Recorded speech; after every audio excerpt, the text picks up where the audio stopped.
Good morning students. Class 12th की जो chemistry चल रही थी हमारे, उसमें आज पार्ट 5 में हम डिस्कस करेंगे एनाइनिक पॉलीमराइजेशन।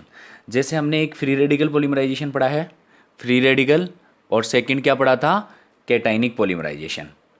फ्री रेडिकल में क्या होता था, जो फ्री रेडिकल बनाते थे हम स्टार्टिंग में प्रोक्साइड का यूज़ करके, कैटाइनिक में क्या बनाते थे, कैटाइन फॉर्म करते थे। वैसे ही एनाइनिक पॉलीमराइजेशन में क्या होता है, इसमें क्या होता है हमें कि जैसे इसमें लुईस एसिड यूज़ करते थे, लुईस एसिड, वैसे इसमें क्या करेंगे, लेविस बेस यूज़ करेंगे। लेविस बेस, या फिर हम क्या यूज़ कर सकते हैं, कोई भी न्यूक्लियोफाइल यूज कर सकते हैं। नेगेटिवली चार्ज इंडिकेटर यूज़ करते हैं जिसमें न्यूक्लियोफाइल हो सकता है। जैसे example, negatively charge indicator use कर सकते हैं, नेगेटिवली चार्ज। तो क्या होता है इसमें, देखो सभी में 3 स्टेप होती थी। हम फ्री रेडिकल देखें, कैटाइनिक देखें, या एनाइनिक पॉलीमराइजेशन रिएक्शन देखें। 3 स्टेप कौन कौन सी होती है, चेन इनिशिएशन, चेन प्रोपेगेशन और चेन टर्मिनेशन स्टेप्स। तो हम इसमें बात करते हैं एनाइनिक पॉलीमराइजेशन में। स्टेप फर्स्ट यानी chain initiation step. Chain initiation step में क्या होता है कि इसमें हम कोई भी नेगेटिवली चार्ज इंडिकेटर या न्यूक्लियोफाइल या लुईस बेस यूज़ कर सकते हैं। जैसे मैं बताता हूँ तुम्हें, हम एग्जांपल ले लेते हैं कि जैसे हमारे पास मोनोमर यूनिट है CH2 डबल बॉन्ड CH और X। ये एक मोनोमर यूनिट है। सेम मोनोमर यूनिट मैंने कैटाइनिक पॉलीमराइजेशन में ली थी, लेकिन वहाँ पर X बराबर क्या था, इलेक्ट्रॉन डोनेटिंग ग्रुप। यहाँ X बराबर क्या है, इलेक्ट्रॉन विड्रॉइंग ग्रुप।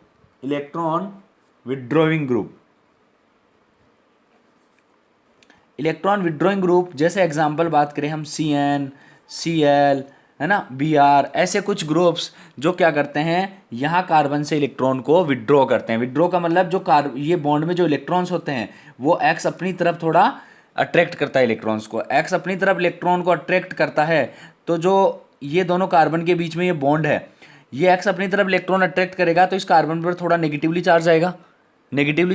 मतलब जो ये इधर इलेक्ट्रॉन को अट्रैक्ट करेगा तो ये इस कार्बन से इलेक्ट्रॉन को अट्रैक्ट करेगा, तो ये बॉन्ड इसकी तरफ शिफ्ट हो जाएगा। इसकी तरफ शिफ्ट होने से इस पर क्या आएगा, नेगेटिव चार्ज, और इस पर क्या आएगा, पार्शियल पॉजिटिव चार्ज। और हम यहाँ किसी नेगेटिवली चार्ज इंडिकेटर से रिएक्शन कराएंगे। जैसे मैंने एग्जांपल ले लिया बी माइनस एक इंडिकेटर मान लिया, बेस है, नेगेटिवली चार्ज है। तो अगर हम नीचे इलेक्ट्रॉन विड्रॉइंग ग्रुप जोड़ेंगे, है ना, इससे ऐड करेंगे, तो इलेक्ट्रॉनों को नीचे की तरफ क्या करेगा, खींचेगा। नीचे की तरफ इलेक्ट्रॉन्स को खींचेगा तो ये जो बॉन्ड के इलेक्ट्रॉन्स है थोड़े इस कार्बन की तरफ शिफ्ट हो जाएंगे, तो इस पर तो नेगेटिव चार्ज आ जाएगा, इस पर पार्शियल पॉजिटिव।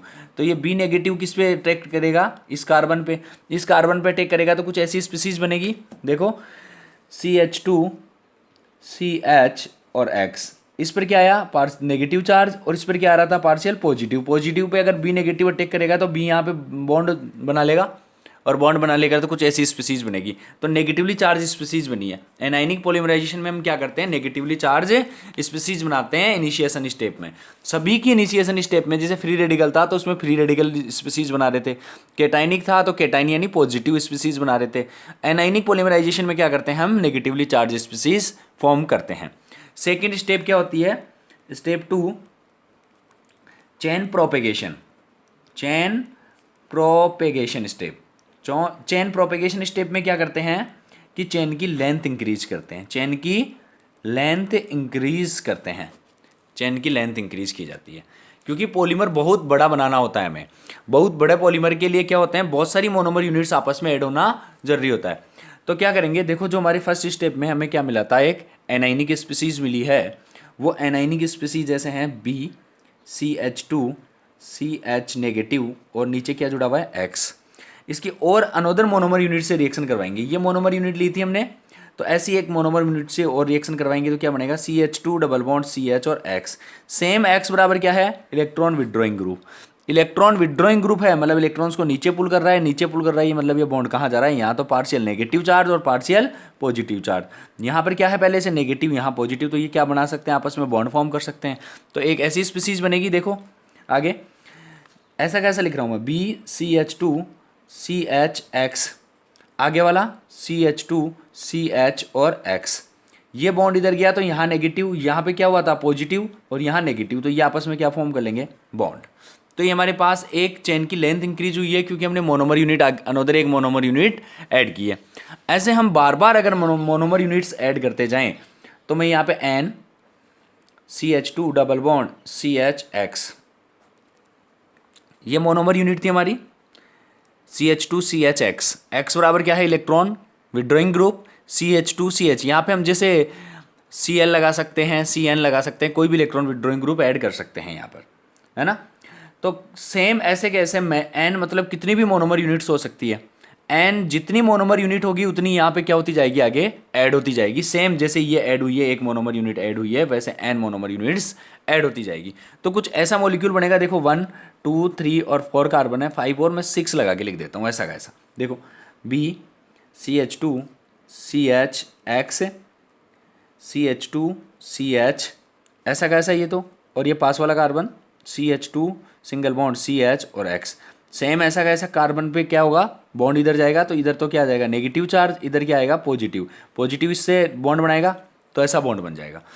अब हमने 1 2 3 4 5 6 कार्बन, देखो 1 2 3 4 5 और 6, मैंने ऐसा कैसा लिखा इनको।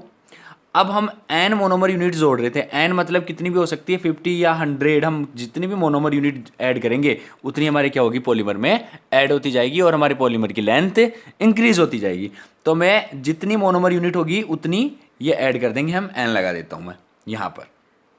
तो ये हमारी सेकेंड स्टेप होगी। फर्स्ट स्टेप क्या थी चेन इनिशिएशन स्टेप, इसमें हम क्या करते हैं इंडिकेटर एक नेगेटिवली चार्ज इंडिकेटर यूज़ करते हैं, लुईस बेस या न्यूक्लियोफाइल यूज़ करते हैं। तो नेगेटिवली चार्ज इंडिकेटर क्या करेगा, यहाँ पर एक इलेक्ट्रॉन विड्रॉइंग ग्रुप है तो बॉन्ड के इलेक्ट्रॉन्स इस तरफ शिफ्ट होंगे तो नेगेटिव चार्ज आएगा और नेगेटिवली चार्ज कहाँ पॉजिटिव चार्ज पे जाके बाइंड हो जाएगा, तो ये नेगेटिव चार्ज स्पीसीज बनेगी। नेगेटिवली चार्ज स्पीसीज क्या करेगी अनोदर मोनोमर, प्रोपेगेशन स्टेप में चेन लेंथ इंक्रीज करते हैं तो इसमें क्या होगी अनोदर मोनोमर यूनिट से रिएक्शन करेगी तो सेम ऐसा कैसा इलेक्ट्रॉन इधर जाएंगे, यहाँ नेगेटिव आएगा, यहाँ क्या आएगा पॉजिटिव, तो नेगेटिव पॉजिटिव यहाँ बॉन्ड बना लेंगे, ये बॉन्ड फॉर्म कर लिया, ये नेगेटिव चार्ज रह गया। ऐसे हम बार बार जितनी मोनोमर यूनिट से रिएक्शन कराते जाएंगे पॉलीमर की लेंथ इंक्रीज होती जाएगी और लास्ट में क्या रहेगा नेगेटिवली चार्ज। यही होता है सेकेंड स्टेप तक। थर्ड स्टेप क्या होती है chain termination step. Step third क्या है, step third chain termination, chain termination step. Chain termination step में क्या करते हैं रिएक्शन को क्या करते हैं स्टॉप करते हैं, रिएक्शन को क्या करना होता है स्टॉप। तो रिएक्शन कैसे स्टॉप होगी, तुम ये देखो हमारे लास्ट मोनोमर ये बना था B CH2 CHX CH2 CHX CH2 CHX, यहाँ पर नेगेटिव चार्ज था, यहाँ पे क्या लगा हुआ था N। जितनी हम पॉलीमर को बड़ा करेंगे उतने ही यहाँ पे मोनोमर यूनिट्स ऐड होती जाएगी, इसलिए मैंने N लगा दिया। नेगेटिवली चार्ज को अगर हम किसी भी इस रिएक्शन को स्टॉप करना चाहते हैं तो हम क्या करेंगे कोई भी पॉजिटिवली चार्ज इस चीज़ से रिएक्शन करवा देंगे, जैसे H+ से रिएक्शन करवाऊँ तो कोई दिक्कत, यहाँ नेगेटिव है यहाँ पॉजिटिव है, ये अटैक करेगा तो क्या हो जाएगा ऐसा कैसा B CH2 CHX same CH2 CHX, यहाँ पे N लगा दिया, क्या बचा CH2 C और ये X, एक हाइड्रोजन था कितने हो जाएंगे हाइड्रोजन 2, तो CH2, ये हमारा क्या बन गया पॉलीमर, ये हमारा पॉलीमर फॉर्म हो गया। ऐसे हम क्या करते हैं इसमें एनायनिक पॉलीमराइजेशन में रिएक्शन करवाते हैं। और इसमें जैसे जो भी विनाइल पॉलीमर्स है यहाँ हम नोट लगा के लिख सकते हैं ऑल विनाइल पॉलीमर कंटेन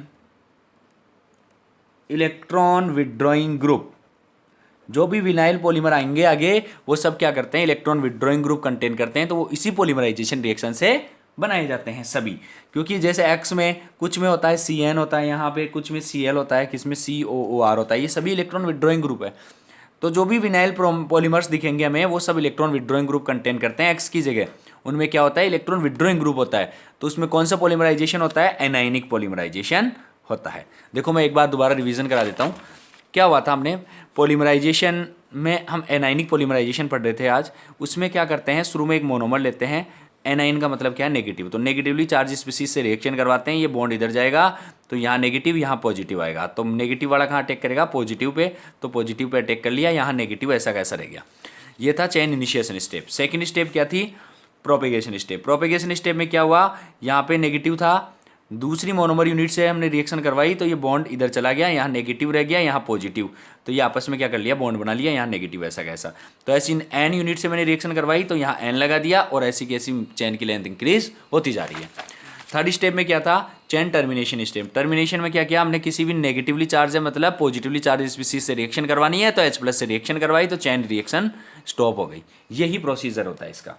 ये हम पढ़ रहे थे किसका, जो हमारा पहला पॉलीमराइजेशन रिएक्शन थी, एक होती है कंडेंसेशन पॉलीमराइजेशन और एक क्या थी, एडिशन पॉलीमराइजेशन। तो एडिशन पॉलीमराइजेशन में क्या होता था कि सभी मोनोमर यूनिट्स आपस में ऐड होती जाती थी। तो एडिशन पॉलीमराइजेशन रिएक्शन के 3 तरीके होते थे, एक होता था फ्री रेडिकल, दूसरा होता था कैटाइनिक और थर्ड होता था एनायनिक। हमने फ्री रेडिकल पढ़ा, उसके बाद कैटाइनिक और एनायनिक। अब हमारे पास एडिशन पॉलीमराइजेशन के अलावा दूसरा कौन सा था, कंडेंसेशन पॉलीमराइजेशन। कंडेंसेशन में क्या होता था, इसमें डायरेक्ट ऐड होते थे, इसमें कुछ स्मॉल मॉलिक्यूल्स रिमूव होते थे, जैसे HCl, NH3, H2O, ऐसे मॉलिक्यूल्स रिमूव होते थे। सही है। तो हम दूसरा टाइप पढ़ रहे हैं अब, कौन सा, condensation polymerization. Condensation polymerization B.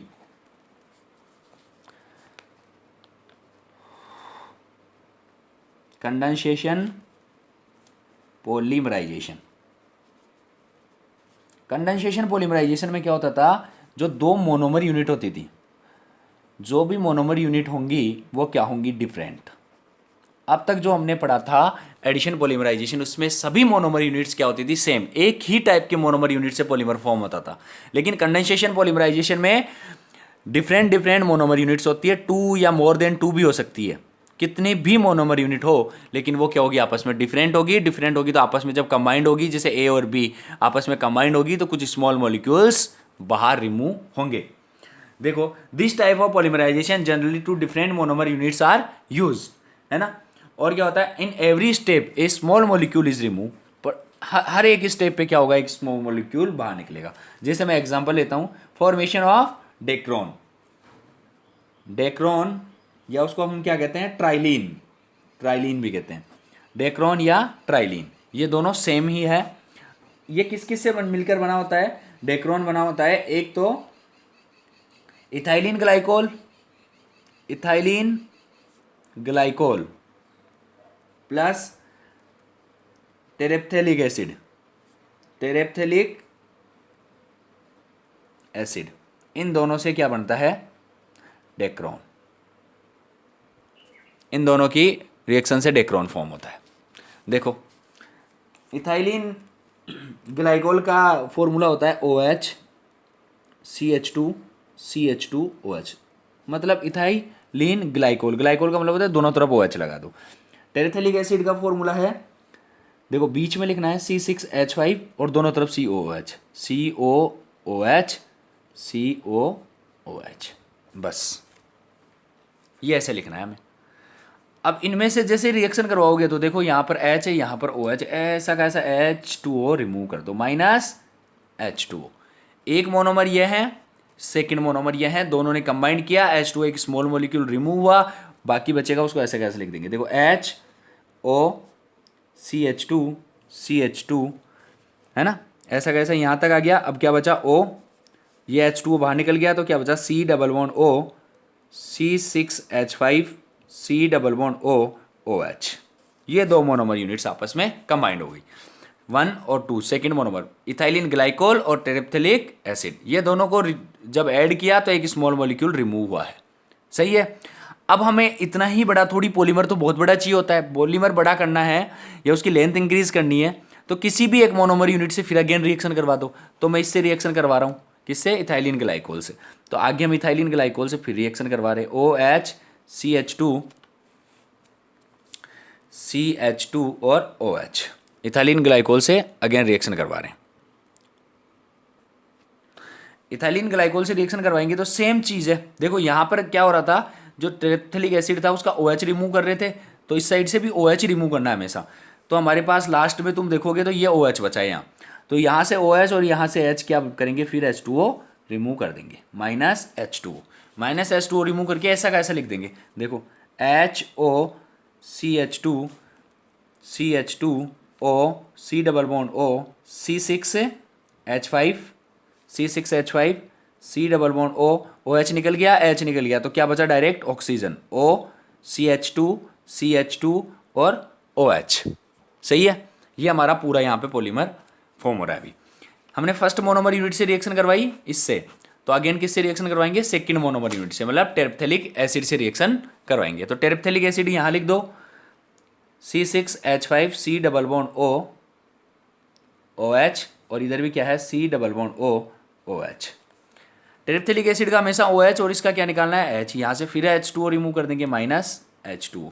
जो इतना बड़ा पॉलीमर, ये यहाँ से यहाँ तक और यहाँ से यहाँ तक, H2O को छोड़ के बाकी ऐसा कैसा लिखेंगे नीचे, देखो HOCH2CH2O C double bond O C6H5 C double bond O क्या बचा, CH2 यहाँ तक लिख दिया मैंने। बाकी क्या बचा है यहाँ पर, ऑक्सीजन, ये H2O रिमूव हो गया, तो क्या बचा यहाँ पे C double bond O C6H5 C double bond O और OH।